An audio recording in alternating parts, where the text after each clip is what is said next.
Last Monday, Carl sold his land to Bob for $5,000. Later that afternoon, Dan told Carl he would buy the land for $6,000. Carl accepts Dan's offer without telling Dan he had sold the land to Bob earlier in the day. Who was the new owner? While common sense would suggest that Bob is the new owner because he bought the land first, that's not always the case. Until Bob records the deed indicating he has bought the land, Carl is still the owner of title. So what happens if Dan, not realizing there was another buyer, rushes to the Record of Deeds office and records his deed first? The recording requirement has created what's known as a race.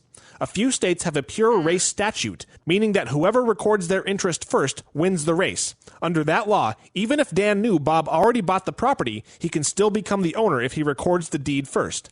Bob, who likely has no idea that Carl offered the land to Dan, may not have recorded right away because he did not know of the competition. Under a race statute, Bob would get the shaft, not the land.